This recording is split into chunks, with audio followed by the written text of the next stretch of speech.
Good morning, friends. Today we will discuss about present perfect tense. What is present perfect tense? The tense expresses an action that has been completed by now. Means present perfect tense के वाक्यों को हम कैसे पहचानते हैं? An action that has been completed by now. यानी वह कार्य जो अभी थोड़ी देर पहले समाप्त हुआ हो, वह कार्य जो थोड़ी देर पहले समाप्त हुआ हो, वह प्रेजेंट परफेक्ट टेंस के अंतर्गत आता है। तो उसको ट्रांसलेट करने के लिए हिंदी से इंग्लिश में हम सबसे पहले अफर्मेटिव सेंटेंसेस को देखते हैं कि अफर्मेटिव सेंटेंसेस को हम हिंदी से इंग्लिश में कैसे ट्रांसलेट करेंगे। तो पहला रूल या एक ही रूल कर सकते हैं, इसमें एक ही रूल हमने बना दिया। कल इसी को हमने दो रूल बनाया था प्रेजेंट कॉन्टिन्यूअस में, आज हमने उसी को मिक्स करके एक ही रूल बना दिया है कि he, she, it and other similar subject, यानी ही हो, सी हो, इट हो या अन्य कोई भी सिमिलर सब्जेक्ट हो, उसके साथ हैज का प्रयोग हेल्पिंग वर्ब ग्रुप में किया जाता है। And I, we, you, they and other कोई भी प्लूरल सब्जेक्ट हो, अन्य कोई भी प्लूरल सब्जेक्ट हो, बहुवचन का सब्जेक्ट हो, उसके साथ हैव का प्रयोग हम हेल्पिंग वर्ब ग्रुप में करते हैं। And verb with third form of main verb, यानी जो मेन वर्ब का क्या लगता है? थर्ड फॉर्म लगता है। मुख्य क्रिया के थर्ड फॉर्म का प्रयोग होता है। तो हम ट्रांसलेट करते समय सबसे पहले क्या लिखते हैं, स्ट्रक्चर देख लेते हैं। सबसे पहले हम क्या लिखते हैं? सब्जेक्ट लिखते हैं। सब्जेक्ट के बाद सब्जेक्ट जैसा हमारा रहेगा सिंगुलर या प्लूरल, उसके हिसाब से हम हैज या हैव का प्रयोग करेंगे। फिर मुख्य क्रिया की मेन वर्ब की थर्ड फॉर्म, उसके बाद अगर कोई अदर वर्ड है तो उसे लिखते हैं। तो स्टार्ट करते हैं। उसने अपना खाना खा लिया है। उसने अपना खाना खा लिया है। तो सबसे पहले सब्जेक्ट हमें ढूंढना होगा। तो किसने खा लिया है? उसने। तो सब्जेक्ट हमारा क्या है? उसने। उसने के लिए हम क्या लिखते हैं? ही। उसने के लिए हम क्या लिखते हैं? ही लिखते हैं। अपना खाना खा लिया है, अब ही है, ही के साथ हम हेल्पिंग वर्ब ग्रुप में हैज का प्रयोग करेंगे क्योंकि ही हमारा सिंगुलर है। तो ही हैज। अब खाने के लिए हम क्या प्रयोग करते हैं? वैसे जनरली तो हम अगर फल खाना हो तो हम ईट का प्रयोग करते हैं, पर भोजन करने के लिए, खाना खाने के लिए हम टेक का प्रयोग करते हैं। किसका प्रयोग करते हैं? टेक का प्रयोग करते हैं। तो क्या हो जाएगा? टेकन हो जाएगा। टेकन हो जाएगा। टेकन क्या खा लिया है? खाना। तो ही हैज टेकन क्या खाया है? अपना खाना। तो he has taken his food. He has taken his food, यानी ही के साथ अपने के लिए हम हिज का प्रयोग करते हैं। ही के साथ अपने के लिए हम हिज का प्रयोग करते हैं। तो he has taken his food.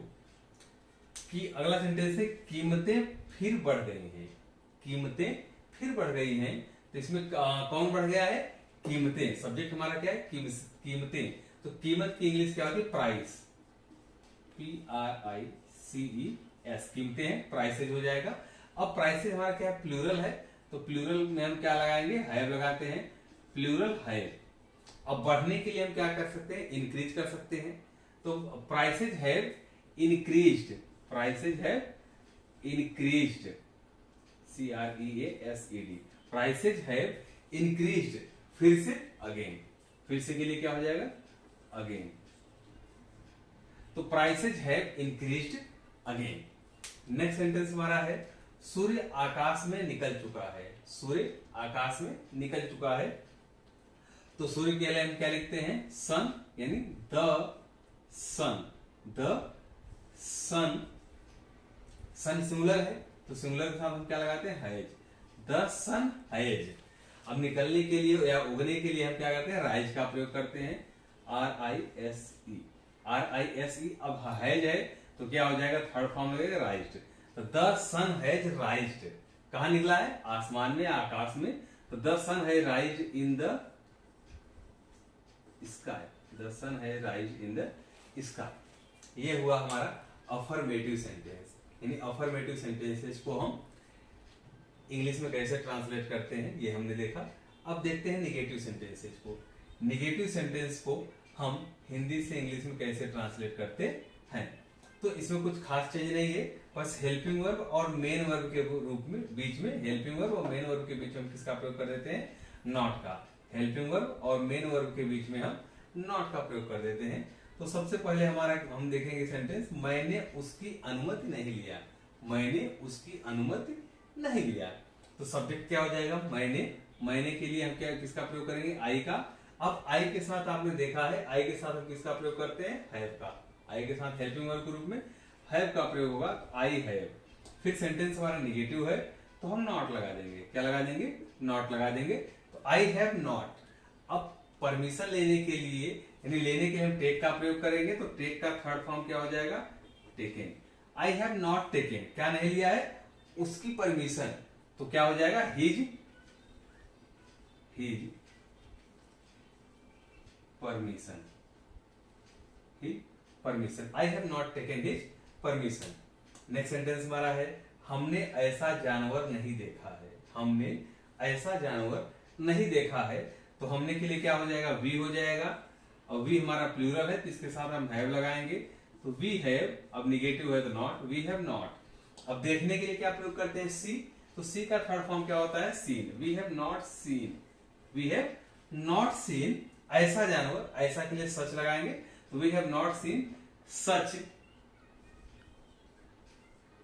Animal, we have not seen such animal. Next sentence हमारा है, मैंने उससे या मैं उससे नहीं मिला हूं, मैं उससे नहीं मिला हूं। तो मैं के लिए आई के साथ हैव, आई हैव नॉट। मिलने के लिए मेट का प्रयोग करते हैं, मीट का प्रयोग करते हैं। मीट का थर्ड फॉर्म क्या होता है, मेट होता है। आई हैव नॉट मेट, उससे के लिए क्या हो जाएगा, him. I have not met him. ये हुआ हमारा प्रेजेंट परफेक्ट टेंस का अफर्मेटिव और निगेटिव सेंटेंस। हम देखते हैं कि इंटरोगेटिव सेंटेंसेस को हम कैसे हिंदी से इंग्लिश में ट्रांसलेट करते हैं। तो जैसा कि हम पहले वाले टेंसेज में देख चुके हैं कि इसमें इंटरोगेटिव सेंटेंस दो तरीके के होते हैं। एक ऐसे होते हैं जो क्या से प्रारंभ होते हैं, यानी ऐसे इंटरोगेटिव सेंटेंस जो क्या से प्रारंभ हो, मीन्स उनका उत्तर हम हाँ या नहीं में दे सके, तो जो क्या वाले वाक्य होते हैं उनको हम हिंदी से इंग्लिश में ट्रांसलेट करते समय सबसे पहले हेल्पिंग वर्ब का प्रयोग करते हैं। किसका प्रयोग करते हैं, हेल्पिंग वर्ब का। फिर सब्जेक्ट का प्रयोग करते हैं, फिर किसका प्रयोग करते हैं, सब्जेक्ट का। अगर ये क्या वाले वाक्य हमारे अगर निगेटिव भी हो गए, क्या हो गए, निगेटिव अगर हो गए, तो हम सब्जेक्ट के बाद नॉट का प्रयोग कर देते हैं। और मुख्य क्रिया की थर्ड फॉर्म का प्रयोग करते हैं, मेन वर्ब की थर्ड फॉर्म का प्रयोग करते हैं, और लास्ट में अगर कोई अदर वर्ड है तो लिखते हैं और क्वेश्चन मार्क लगा देते हैं। तो सबसे पहले देखते हैं, क्या उन्होंने ये प्रश्न हल किए हैं। अब सबसे पहले क्या आया है, तो हम सबसे पहले क्या लिखेंगे, हेल्पिंग वर्ब लिखेंगे। लेकिन हेल्पिंग वर्ब हम हैज लिखें कि हैव लिखें, उसके लिए हमें सब्जेक्ट देखना होगा। क्या देखना होगा, सब्जेक्ट देखना होगा। तो सब्जेक्ट इसमें हमारा क्या है, किसने हल किए हैं, उन्होंने। तो उन्होंने हमारा सब्जेक्ट हुआ। उन्होंने के लिए हम ही का प्रयोग करते हैं। किसका प्रयोग करते हैं, ही का प्रयोग करते हैं। नहीं सॉरी, ही का नहीं, उन्होंने के लिए हम दे का प्रयोग करते हैं। किसका प्रयोग करते हैं, दे का प्रयोग करते हैं। अब दे के लिए हम किसका प्रयोग, दे के साथ हेल्पिंग वर्ब ग्रुप क्या आएगा, हैव दे। वर्ब क्या है, हल करना। Have they solved, SOLVED, have they solved, क्या सॉल्व किए हैं, ये प्रश्न। तो दीज क्वेश्चंस,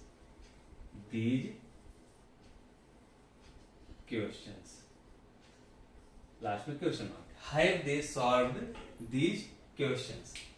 नेक्स्ट सेंटेंस हमारा है, क्या आपने मेरी कलम देखी है। अब इसमें सब्जेक्ट हमारा क्या है, आपने के लिए हम किसका प्रयोग करते हैं, यू का।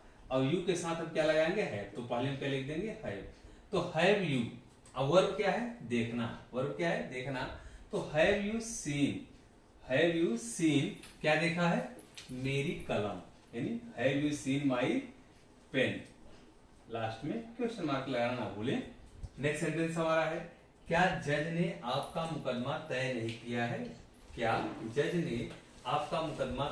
किया है। तो सब्जेक्ट इसमें क्या है, किसने तय नहीं किया है, जज ने। तो सब्जेक्ट हमारा क्या है, जज, JUDGE। अब जज हमारा सिंगुलर है तो इसके साथ हम क्या लगा देंगे, हैज, यानी हैज, हैज, फिर द जज, हैज द जज। अब सेंटेंस हमारा क्या है, निगेटिव है। जैसे हमने यहाँ कहा कि अगर निगेटिव हुआ तो सब्जेक्ट के बाद हम नॉट लगाएंगे, तो सब्जेक्ट हमारा क्या है, द जज, इसके साथ क्या लग जाएगा, नॉट। तो हैज द जज नॉट। अब वर्ब क्या है, तय करना। तय करने के लिए हम किसका प्रयोग करते हैं, डिसाइड। क्या प्रयोग करते हैं, डिसाइड, DECIDE। तो हैज द जज नॉट डिसाइड। अब थर्ड फॉर्म है तो क्या हो जाएगा, डिसाइडेड। हैज द जज नॉट डिसाइडेड, क्या नहीं डिसाइड किया, आपका मुकदमा, तो क्या हो जाएगा, योर। मुकदमा के लिए हम क्या लगा देंगे, केस, लास्ट में क्वेश्चन मार्क। हैज द जज नॉट डिसाइडेड योर केस। ये हुआ हमारा क्या वाले वाक्य। क्या वाले वाक्य यानी कहने का मतलब है ऐसे वाक्य, ऐसे इंट्रोगेटिव सेंटेंस जो क्या से प्रारंभ होते हैं। नेक्स्ट हम देखते हैं ऐसे इंट्रोगेटिव वर्ड या ऐसे इंट्रोगेटिव सेंटेंस जिनके बीच में इंट्रोगेटिव वर्ड आते हैं। जिनके बीच में इंट्रोगेटिव वर्ड आते हैं, इनको हम हिंदी से इंग्लिश में ट्रांसलेट करते हैं। सबसे पहले उस इंट्रोगेटिव वर्ड की इंग्लिश लिखते हैं, फिर हमारा हैज या हैव आएगा, फिर सब्जेक्ट आएगा। अगर यही सेंटेंस हमारा नेगेटिव हो गया तो हम क्या करेंगे, सब्जेक्ट के बाद नॉट लिखेंगे जैसे कि पहले देखा था, फिर मेन वर्ब के थर्ड फॉर्म, उसके बाद अदर वर्ड आ जाएगा। तो सेंटेंस हमारा है पिताजी ने हमें कब बुलाया। पिताजी ने हमें कब बुलाया है, तो सबसे पहले हम क्या करेंगे, इसमें इंट्रोगेटिव वर्ड ढूंढेंगे। तो हमारा इंट्रोगेटिव वर्ड क्या है, कब है। क्या है, कब है। तो कब की इंग्लिश हम क्या लिखते हैं, व्हेन। कब की इंग्लिश, व्हेन। अब हम ढूंढेंगे सब्जेक्ट। सब्जेक्ट हमारा क्या है, फादर। तो when the father, when the father. अब द फादर, फादर हमारा सिंगुलर है तो सिंगुलर के साथ हम क्या लगाते हैं, हैज। तो हम फादर के पहले क्या लगा देंगे, हैज। तो व्हेन हैज द फादर। अब बुलाने के लिए हम किसका प्रयोग करते हैं, कॉल का। When has the father called, किसे, हमें। तो हमें के लिए हम क्या लगा देंगे, अस। तो हो जाएगा हमारा when has the father called us. Next sentence हमारा है वह कहां से आया है। वह कहां से आया है, तो हम सबसे पहले क्या करेंगे, कहां की इंग्लिश लिखेंगे। तो कहां के लिए क्या प्रयोग होता है, वेयर। क्या होता है, वेयर। अब सब्जेक्ट हमारा क्या है, वह। तो हम क्या लिख देंगे, वह के लिए ही लगाएंगे। अब ही हमारा सिंगुलर है तो उसके पहले हम क्या लगा देंगे, हैज। तो वेयर हैज ही। अब वर्ब क्या है, आना। वर्ब क्या है हमारा, आना है।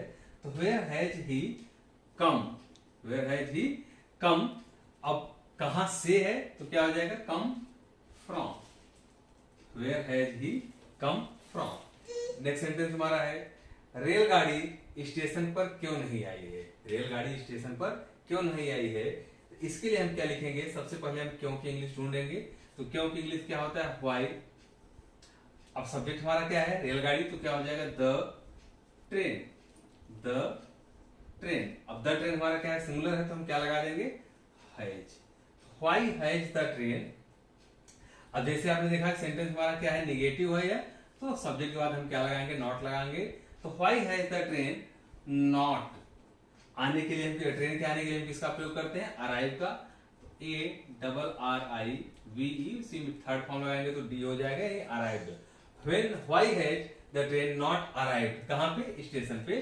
तो at the station, at the station, last में क्वेश्चन मार्क। अगला सेंटेंस हमारा है आपने किससे बात किया है।